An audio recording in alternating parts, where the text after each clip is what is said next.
Film की शुरुआत 1991 में होती है, जहां कुछ युवा बेबिन कॉर्न सिरप फैक्ट्री के पास एक पार्टी के लिए इकट्ठा होते हैं। एक लड़की बेबिन म्यूजिक बॉक्स को चाबी दे रही होती है और जैसे ही धुन बजती है, अचानक उसमें से एक मस्खरे क्लाउन की आकृति बाहर निकल आती है। लड़की अपने बॉयफ्रेंड को मजा करने के लिए बुलाती है और पास के मकई के खेत में चली जाती है। वो लड़का भी उत्साह से उसके पीछे जाता है, लेकिन वो उसे जल्द ही खो देता है और मिट्टी में एक बहुत बड़ा पैर का निशान देखकर चिंतित हो जाता है। थोड़ी देर बाद उसे आखिरकार अपनी गर्लफ्रेंड मिल जाती है, लेकिन वो अचानक खून थूकना शुरू कर देती है और उसे भागने की गुहार लगाते हुए मरकर गिर जाती है। लड़का घबराकर वहां से भागने की बेताबी से कोशिश करता है। दुर्भाग्य से वो ज्यादा दूर नहीं जा पाता। दृश्य वर्तमान समय में चला जाता है, जहां हम एक किशोरी क्विन और उसके पिता ग्लेन को कार में देखते हैं। वे जल्द ही केटल स्प्रिंग्स नामक छोटे से शहर में अपने नए घर पहुंचते हैं, जहां वे एक नई शुरुआत करने और अपने जीवन को फिर से बनाने की योजना बनाते हैं। उन्हें ये भी पता चलता है कि उनका घर बेबिन कॉर्न सिरप फैक्ट्री के ठीक पास है। अगले दिन क्विन स्कूल के पहले दिन के लिए तैयार होती है, लेकिन दरवाजे पर एक अजीब से लड़के को खड़ा देखकर चौंक जाती है। वो अपना परिचय रस्ट, उनके पड़ोसी के रूप में कराता है और उसे अपने साथ स्कूल चलने के लिए आमंत्रित करता है। वो ज्यादा सोचे बिना मान जाती है और बाद में शहर को कितना शांत और अजीब देखकर हैरान होती है। क्विन क्लास में पहुंचती है, जहां शिक्षक मिस्टर वर्न उसे देर से आने की सूचना देते हैं और बैठने को कहते हैं। क्लास के दौरान छात्र उनसे मजाक करते हैं और उनकी तस्वीर को एक बॉडी बिल्डर के शरीर पर फोटोशॉप कर देते हैं। इससे मिस्टर वर्न गुस्सा हो जाते हैं, जो सभी को टेस्ट पेपर देते हैं और क्विन को देर से आने के लिए सजा डिटेंशन देते हैं। एक छात्र कोल कहता है कि ये क्विन के लिए सही नहीं है, तो शिक्षक उसे भी सजा दे देते हैं। क्लास के बाद क्विन कोल के ग्रुप के साथ बाहर जाती है। क्विन को समझ नहीं आता कि उसने क्या गलत किया है, तो वे समझाते हैं कि मिस्टर वर्न एक कड़वे बूढ़े व्यक्ति हैं जो उनसे नफरत करते हैं, इसलिए वे भी उनसे और ज्यादा नफरत करते हैं। बातचीत के दौरान क्विन को पता चलता है कि कोल के पिता आर्थर शहर के मेयर हैं और उनका परिवार बेबिन कंपनीज का मालिक है। इसी वजह से शहर एक त्योहार मनाता है, जिसे संस्थापक दिवस फाउंडर्स डे कहा जाता है, जहां सब एक बहुत बड़े फ्लोट के चारों ओर इकट्ठा होते हैं, जिसका विषय फ्रेंडो नामक मस्खरे पर होता है, जो बेबिन कंपनी का शुभंकर मैस्कॉट है। ग्रुप खुलासा करता है कि उन्होंने फ्रेंडो को एक सीरियल किलर किरदार में कैसे बदल दिया है और अक्सर उसकी तरह के कपड़े पहनकर पैरोडी वीडियो बनाते हैं। वे उन्हें यूट्यूब पर अपलोड करते हैं, जहां उनका चैनल लगभग 65,000 ग्राहकों के साथ बहुत बड़ा हो गया है। बाद में क्विन अपने पिता के साथ एक भोजनालय डाइनर में जाती है, जहां बूढ़ी वेट्रेस ग्लेन के साथ बहुत मेहरबान होती है, लेकिन किशोरी के साथ अशिष्टता से पेश आती है। फिर वे स्थानीय शेरिफ डन से मिलते हैं, जो खुलासा करता है कि शहर में पुरानी सिरप फैक्ट्री हाल ही में जल गई थी। उसी पल कोल का ग्रुप बाहर आता है, तो शेरिफ क्विन को उनसे दूर रहने की सख्त हिदायत देता है। शाम को किशोरों का ग्रुप उत्साहित होकर पार्टी कर रहा है और मजे कर रहा है। क्विन इस पल का फायदा उठाकर उनसे उस फैक्ट्री के बारे में पूछती है, जो हाल ही में जल गई थी। कोल खुलासा करता है कि वे चुपके से अंदर गए थे और वहां अपना एक वीडियो फिल्माया था। हालांकि वे जोर देते हैं कि आग उन्होंने नहीं लगाई, जो बाद में दोष की वायरिंग का नतीजा निकली थी। लेकिन ये संयोग बहुत बड़ा है और कोई भी वास्तव में ये नहीं मानता कि वे निर्दोष हैं। ज्यादा दूर नहीं, मैट पेशाब कर रहा होता है कि अचानक उस पर किसी का हमला हो जाता है और उसकी चीखें उसके दोस्त सुनते हैं। मैट अंदरूनी अंग बाहर निकले हुए लौटता है और फ्रेंडो की पोशाक में कोई व्यक्ति भी दिखाई देता है, तो क्विन चीख कर भागने की कोशिश करती है, लेकिन सब हंस पड़ते हैं क्योंकि ये सिर्फ एक मजाक था। वो मस्खरा दरअसल टकर था और जैनेट पूरी चीज की रिकॉर्डिंग कर रही थी। इसके बाद क्विन और कोल कुछ समय एक साथ बिताते हैं और वो उसके परिवार के बारे में पूछता है। वो खुलासा करती है कि उसकी माँ की पिछली गर्मियों में ड्रग ओवरडोज से मृत्यु हो गई थी और तब से उसके सर्जन पिता इमरजेंसी रूम ईआर में वापस नहीं जा पाए हैं। क्विन बताती है कि केटल स्प्रिंग्स में एक पारिवारिक डॉक्टर की रिक्ति थी, यही वजह है कि वे यहाँ चले आए। यह सुनकर कोल को उस पर बुरा लगता है और वो बताता है कि उसकी छोटी बहन की भी पिछली गर्मियों में डूबने से मृत्यु हो गई थी। उसी रात क्विन घर पर है, जहाँ वह ग्रुप द्वारा बनाए गए पैरोडी वीडियो को देखती है, लेकिन उसका दिल डर से बैठ जाता है जब वो देखती है कि नकली मस्खरे के पीछे मलबे में एक असली मस्खरा चुपचाप छिपा हुआ था। डर कर क्विन जल्दी से उसका स्क्रीनशॉट लेती है और ग्रुप चैट में भेजती है। टकर इसे देखता है जैसे ही उसे अपने फोन पर डोरबेल कैमरे का अलर्ट मिलता है और उसमें फ्रेंडो मास्क में कोई व्यक्ति बाहर खड़ा नजर आता है, लेकिन वो उसे कोल समझता है। टकर फिर एक नर्व बंदूक पकड़ता है और घर में चलता है, लेकिन उसे गंदे कदमों के निशान के सिवा कुछ नहीं मिलता। हालांकि जब वो अपने कमरे में वापस आता है, तो उसे अपनी अलमारी में एक बेबिन म्यूजिक बॉक्स मिलता है। टकर इसे अभी भी एक मजाक समझता है, लेकिन फिर अचानक दृश्य संस्थापक दिवस के त्योहार में चला जाता है, जहाँ शहर के सभी लोग इकट्ठा हुए हैं। कोल के मेयर पिता आर्थर स्वागत भाषण देते हैं, जिसके बाद संगीत और जयकारों के साथ एक परेड शुरू होती है। इस दौरान क्विन रॉनी और जैनेट से मिलती है और पूछती है कि क्या उन्हें पता चला कि दूसरा मस्खरा कौन था, और लड़कियों को लगता है कि ये रस्ट हो सकता है, जो पहले कोल का दोस्त हुआ करता था। अभी कोल वहां आता है और जैनेट उत्साहित होकर खुलासा करती है कि उन्होंने फिल्माने के लिए कुछ खतरनाक योजना बनाई है। थोड़ी देर बाद फ्रेंडो मास्क पहने एक आदमी एक पहिए वाली साइकिल पर सवार होकर आता है और आग के करतब दिखाता है, लेकिन हालात उस वक्त बेकाबू हो जाते हैं जब आग वाला एक सामान उसके हाथ से फिसल जाता है और बहुत बड़े फ्रेंडो फ्लोट पर जा गिरता है। फ्लोट तुरंत आग पकड़ लेता है, जिससे भीड़ में भगदड़ मच जाती है। इस अराजकता को देखकर कोल, जैनेट, क्विन और रॉनी घबरा जाते हैं और जल्दी से निकलने की कोशिश करते हैं, लेकिन उन्हें शेरिफ डन रोक लेता है, जो उन सब पर ये सब करने का आरोप लगाता है और उन्हें गिरफ्तार कर लेता है।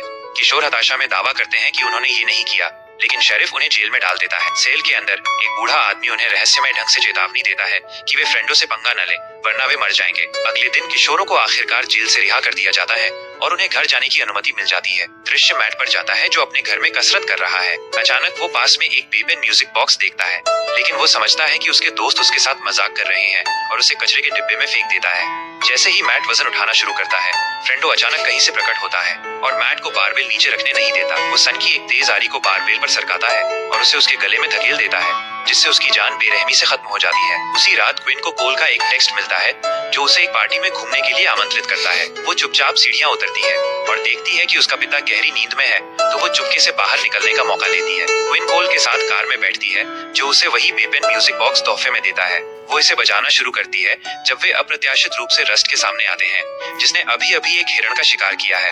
वे दोनों संक्षिप्त और अजीब बातचीत करते हैं, इससे पहले कि वे गाड़ी चलाकर चले जाएं। इसके बाद कोल और क्विन एक खलिहान बान में पहुंचते हैं, जहां एक बड़ी पार्टी जोरों पर चल रही है। वे जैनेट और रॉनी से मिलते हैं, जो हैरान हैं कि टकर और मैट कहाँ हैं। उन्हें शक है कि वे दोनों कोई बड़ा मजाक करने की योजना बना रहे हैं और सभी को अत्यधिक सतर्क रहने की चेतावनी देते हैं। एक संक्षिप्त जीवंत नृत्य के बाद कोल और क्विन पास के एक शेड की ओर जाते हैं, लेकिन कोल किसी कारण से दिलचस्पी नहीं दिखाता है, तो क्विन खुद को बेवकूफ महसूस करती है और चली जाती है। बाहर जैनेट और रॉनी क्विन के पास आती हैं और इतराते हुए उसे बताती हैं कि कोल हर किसी को अस्वीकार कर देता है। कुछ देर बाद एक लड़की अचानक पास के मकई के खेत में चीखकर बाहर आती है, जिसकी पीठ में गहरा तीर लगा हुआ है। लड़कियां समझती हैं कि ये सिर्फ एक और मजाक है और सावधानी से उसकी जांच करने के लिए आगे बढ़ती। अचानक कोई एक नकाबपोश सिर जैनेट की ओर फेंकता है और जब वे मास्क खींचकर निकालते हैं तो ये चौंकाने वाला मैट का निकलता है। क्विन डरी हुई लगती है, लेकिन जैनेट अभी भी जोर देती है कि पूरी चीज एक मजाक से ज्यादा कुछ नहीं है। हालांकि क्विन गिरी हुई लड़की की नब्ज जांचती है और महसूस करती है कि वो वास्तव में मर चुकी है, जिससे ग्रुप में दहशत फैल जाती है। तभी फ्रेंडो मकई के खेत से बाहर निकलता है और ये करता है। यहाँ भी जानकारी अधूरी है। अराजकता फैल जाती है जब छात्र चीखते हैं और खुद को खलिहान में बंद कर लेते हैं, जिससे जैनेट, क्विन और रॉनी बाहर फंस जाती हैं। तीनों का फ्रेंडो बेरहमी से पीछा करता है, जो खतरनाक तरीके से उनके करीब तीर चलाता रहता है। खुशकिस्मती से रस्ट सही समय पर पहुंचता है और अपनी बंदूक से हत्यारे को गोली मार देता है, जिससे वो मर जाता है। ग्रुप फिर 911 को कॉल करने पर विचार करता है, लेकिन इलाके में कोई सिग्नल नहीं है। स्थिति को और खराब करने के लिए फ्रेंडो ने सभी की कारों के टायर काट दिए हैं और उनकी बैटरियां निकाल दी हैं। डरे हुए किशोर मास्क हटाकर ये देखना चाहते हैं कि उसके नीचे कौन है, लेकिन उनका दिल तब बैठ जाता है जब कई और फ्रेंडो मकई के खेत से निकल आते हैं। हर एक अलग हथियारों से लैस है। हत्यारे फिर उन पर हमला करने के लिए करीब आते हैं, तो रस्ट जल्दी से उनमें से एक को गोली मारता है और उसका हाथ उड़ा देता है। उसी समय दूसरा फ्रेंडो आक्रामक रूप से क्विन पर झपटता है, लेकिन कोल अचानक प्रकट होता है और एक भारी लोहे की छड़ से उसे बाहर कर देता है। ग्रुप हताश होकर भागता है जब पागल फ्रेंडो का एक झुंड खलिहान में उनका पीछा करता है। इस बीच क्विन के पिता को एहसास होता है कि वो बिना अनुमति के घर से चली गई है, जिससे वो बहुत गुस्से में है। दूसरी जगह कोल का ग्रुप खुद को एक छोटे से शेड में बंद कर लेता है, जबकि बाहर फ्रेंडो दरवाजे पर पीटना शुरू कर देते हैं और पागलों की तरह हंसते हैं। उनमें से एक लगभग लकड़ी की दीवार को तोड़ने में सफल हो जाता है, तो रस्ट तुरंत अपनी आखिरी 3 में से 2 गोलियां उसे मारने के लिए इस्तेमाल करता है। गुस्से में कोल उसे गोलियां बर्बाद करने पर डांटता है, लेकिन रस्ट अप्रत्याशित रूप से उस पर उसे छोड़ने का आरोप लगाता है। यहाँ लड़कियां ये जानकर चौंक जाती हैं कि ये दोनों लड़के वास्तव में समलैंगिक, गे और प्रेमी थे। ग्रुप फिर एक नाला देखता है जहाँ से वे भाग सकते हैं और रस्ट फ्रेंडो को विचलित करने के लिए गैलन ईंधन इस्तेमाल करने का सुझाव देता है। दूसरी जगह ग्लेन अपनी बेटी को पूरे शहर में खोज रहा है और जब वो अपनी क्लिनिक के पास से गुजरता है तो उसे जबरन घुसने के निशान नजर आते हैं। वो अंदर भागता है जब अचानक एक फ्रेंडो प्रकट होता है, जो ठंडक से उसकी गर्दन पर चाकू दबा देता है। वो फिर डॉक्टर को आदेश देता है कि वो उसके घायल दोस्त का इलाज करे। एक भ्रमित ग्लेन पूछता है कि क्या हो रहा है, लेकिन फ्रेंडो धमकी देता है कि अगर उसने तुरंत आज्ञा नहीं मानी तो वो उसकी बेटी को मार डालेगा। शेड की ओर वापस आते हुए कई फ्रेंडो अंदर घुसने के करीब हैं, तो रस्ट आग लगाने के लिए पीछे रुक जाता है, जबकि बाकी आखिरकार नाले में घुस जाते हैं। मस्करे जल्द ही अंदर घुसने में सफल हो जाते हैं, लेकिन पेट्रोल के कारण हुए एक बड़े विस्फोट से टकरा जाते हैं, जबकि किशोर सुरक्षित रूप से बाहर पहुंच जाते हैं। जब रस्ट अभी भी दिखाई नहीं देता तो एक चिंतित कोल उसके लिए वापस जाना चाहता है, लेकिन लड़कियां टिलर्सन नाम के एक जोड़े के घर जाने का सुझाव देती हैं, जहां वे कॉल करने के लिए लैंडलाइन ढूंढ सकते हैं। वे फिर मकई के खेत से गुजरते हैं और मुख्य सड़क पर पहुंचते हैं, जहां वे जल्द ही एक कार को आते हुए देखते हैं और वो शेरिफ डन निकलता है। शेरिफ बंदूक के साथ खून से लथपथ किशोरों को देखकर भड़क उठता है और तुरंत कोल को गिरफ्तार कर लेता है। ग्रुप ये समझाने की कोशिश करता है कि उन पर मस्खरों ने हमला किया था, लेकिन शेरिफ उन पर विश्वास नहीं करता। फिर वो कोल के साथ गाड़ी चलाकर चला जाता है, जबकि लड़कियों की बेताबी से की गई गुहार को अनदेखा करता है और उन्हें खतरनाक जगह पर अकेला छोड़ देता है। कोई दूसरा रास्ता न देखकर लड़कियां फिर से मकई के खेत से गुजरना शुरू कर देती हैं ताकि टिलर्सन के घर तक पहुंच सकें। लेकिन अपनी दहशत के लिए वे जल्द ही एक और फ्रेंडों के सामने आ जाती हैं, जो एक चेनसा से उनका पीछा करना शुरू कर देता है। लड़कियां घबराहट में भागती हैं, लेकिन एक बिंदु पर रॉनी को पकड़ लिया जाता है और मस्खरा चेनसा को सीधे उसके शरीर में चला देता है। ये क्विन और जैनेट को डरा देता है, लेकिन वे वहाँ से भागने का मौका लेती हैं। ज्यादा देर बाद नहीं, दोनों टिलरसन के घर पहुंच जाती हैं, जहाँ वे लिविंग रूम में एक बेजान मस्खरे को ढेरों देखती हैं। लड़कियां फिर एक फोन ढूंढती हैं, लेकिन वे किसी को कॉल नहीं कर सकती क्योंकि वे रोटरी फोन इस्तेमाल करना नहीं जानती। जल्द ही उनका दिल बैठ जाता है जब वे एक बुलेटिन बोर्ड देखती हैं, जो उनकी तस्वीरों से भरा हुआ है और इलाके में सालों के दौरान हुई किशोरों की क्रूर हत्याओं के बारे में पुराने अखबारों की कटिंग्स हैं। उन्हें एक मेज पर एक बेबिन म्यूजिक बॉक्स भी रखा हुआ मिलता है और उन्हें एहसास होता है कि ये एक चाल है। डरी हुई लड़कियां सीढ़ियां उतरती हैं। जब ये होता है, कहानी में यहाँ भी विवरण गायब है। वो फिर क्विन के पीछे आता है, लेकिन वो बहादुरी से जैनेट के शरीर से पिचफॉर्क निकालती है और उसे फ्रेंडों में घुसा देती है। मस्खरा और जैनेट दोनों मरने से पहले क्विन से नफरत का इजहार करते हैं। क्विन अपने कार्यों से परेशान होती है और घर से भागने से पहले कार की चाबी पकड़ लेती है। दूसरी जगह क्लीन घायल आदमी के शरीर में कार्डियक डिटेक्टरों को काट देता है और फिर घबराने का नाटक करता है। वो पागलपन में दूसरे फ्रेंडों को अपने दोस्त की मदद के लिए डिफिब्रिलेटर पकड़ने का आदेश देता है। बाद वाला अपना चाकू गिरा देता है, जिस पर क्लीन तुरंत उसे पकड़ लेता है और बेरहमी से फ्रेंडों की गर्दन में वार करता है। आदमी के मरने के बाद क्लीन उसकी वॉकी टॉकी पकड़ता है और किसी को ये आदेश देते हुए सुनता है कि लड़की को बेबन फैक्ट्री लाया जाए। इस बीच क्विन एक कार में चढ़ती है और जाने की कोशिश करती है, लेकिन वो चला नहीं सकती क्योंकि ये मैनुअल स्टिक शिफ्ट है।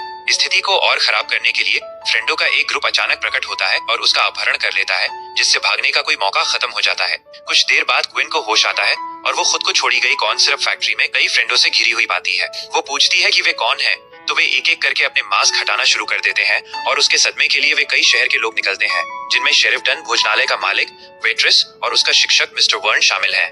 इससे भी ज्यादा चौंकाने वाली बात यह है कि उनका नेता प्रकट होता है, जो कोई और नहीं बल्कि मेयर आर्थर निकलता है। इसके बाद आर्थर क्विन को बताता है कि ये शहर में 20वीं सदी की शुरुआत से चली आ रही एक लंबी परंपरा है। शहर के लोग फ्रेंडों की पोशाक पहनते हैं और समुदाय के उन किशोरों को निशाना बनाते हैं जिनके बारे में उनका मानना है कि वे उनकी प्रतिष्ठा को खराब कर रहे हैं, जैसे वे बच्चे जो पार्टी और शराब पीने के लिए खलिहान में जाते हैं। ये कहने के बाद आर्थर एक पर्दा हटाता है, जिससे कोल दिखाई देता है जो उसकी गर्दन से बंधा हुआ छत से लटक रहा है। एक डरी हुई क्विन हैरान होती है कि आर्थर अपने ही बेटे के साथ ऐसा कैसे कर सकता है, लेकिन मेयर ठंडक से खुलासा करता है कि उसने लड़के को बेदखल डिसोन कर दिया है। वह कोल को अपनी बहन की दुर्भाग्यपूर्ण मौत का जिम्मेदार ठहराता है, क्योंकि वो उसकी निगरानी में डूब गई थी। इसके बाद शेरिफ डन क्विन को गोली मारने के लिए अपनी बंदूक उठाता है, लेकिन क्लीन के अपनी कार से टकराने से अचानक हस्तक्षेप हो जाता है। अराजकता के बीच एक फ्रेंडों का सिर एक सीमेंट के ब्लॉक से कुचल दिया जाता है, जबकि वेट्रेस एक पाइप पर बिंध जाती है। क्लीन फिर कोल की मदद के लिए दौड़ता है, लेकिन शेरिफ उसे गोली मार देता है, जिससे वो जमीन पर गिर जाता है। एक घबराई हुई क्विन खुद को कमरों में से एक में बंद कर लेती है, जहां उसे कई फ्रेंडों की पोशाकें मिलती हैं। शेरिफ डन जल्द ही अंदर घुस आता है और कई पुतलों के बीच उसे ढूंढने के लिए संघर्ष करता है। वो उनमें से एक पर अंधाधुंध फायर करता है। जैसे ही क्विन एक मवेशी छड़ी कैटल प्रॉट पकड़ती है और उसे उसके गले में चला देती है, जिससे उसकी दुखद जीवन लीला समाप्त हो जाती है। इस बीच कोल खतरे में ग्लेन की कार के सहारे टिका हुआ है।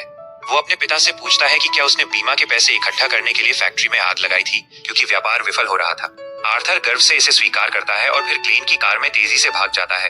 कोल को उसकी गर्दन से लटकता छोड़ देता है। ये देखकर एक घायल क्लेन उसकी मदद के लिए दौड़ता है, लेकिन ज्यादा देर तक पकड़ नहीं सकता। खुशकिस्मती से रस्ट अप्रत्याशित रूप से पहुंचता है और अपनी बंदूक का उपयोग करते हुए रस्सी को काटता है और कोल को आजाद करता है। दोनों लड़के आखिरकार मेल मिलाप करते हैं और किस करते हैं। इसी पल क्विन भी आती है और 4 जीवित बचे हुए जल्दी से क्लेन की कार में चढ़ जाते हैं। चूंकि ये फिर से मैनुअल है, क्लेन अपनी बेटी को गाड़ी चलाने का तरीका बताता है। उन्हें जल्द ही आखिरी फ्रेंडो मिस्टर वर्न रोक लेता है, जो एक चैनसा के साथ उनके रास्ते में खड़ा है, लेकिन वे फैसला करते हैं कि वे अब और नहीं भागेंगे। दृश्य फिर 1 साल बाद चला जाता है, जहाँ क्विन कॉलेज के लिए जाने की तैयारी कर रही है, जबकि क्लेन केटल स्प्रिंग्स का मेयर बनने के लिए जोरदार अभियान चला रहा है। रस्ट और कोल उसे विदा कहने आते हैं और नई जगह पर सुरक्षा के लिए एक डंडा बैटॉन देते हैं। जैसे ही क्विन अपनी कार में चली जाती है, वो अप्रत्याशित रूप से एक बेबिन म्यूजिक बॉक्स के सामने आती है, जिससे यह संकेत मिलता है कि बुरा सपना अभी खत्म नहीं हुआ है, लेकिन वो उसे बस खिड़की से बाहर फेंक देती है और यहीं पर फिल्म समाप्त हो जाती है। हाँ तो दोस्तों, कैसी लगी आज की हमारी वीडियो? अगर अच्छी लगी तो इस वीडियो को लाइक करना और चैनल पे नए हैं तो चैनल को सब्सक्राइब